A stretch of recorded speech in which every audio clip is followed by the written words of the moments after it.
अरे वाह रे दारू, वाह रे बाला मुर्गा के चिकना। मजा आ गए, मजा आ गए। दारू सिरा गए लेकिन चिकना आवाज रे। ये प्रियांश के दाई अब एक पैक देना वो। कैसे जी रोज रोज के पियाई में तुमन और जीना हराम कर दे। का विचार है तुमन के?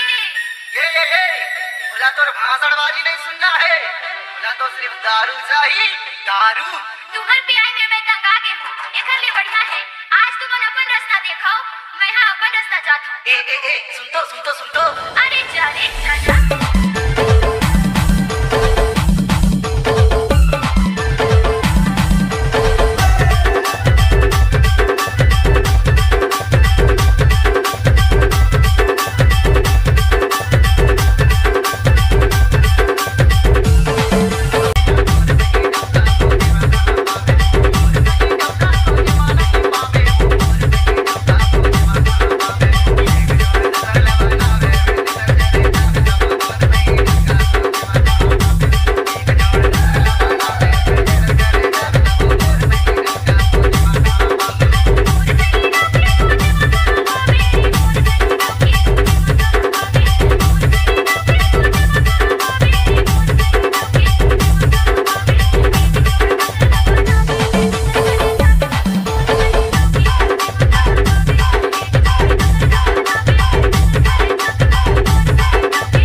के माले जाके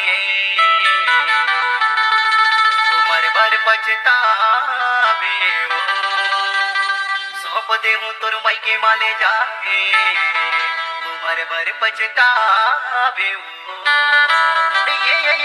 ये लौकीला देखत नहीं है, लौटथस नहीं। अरे चल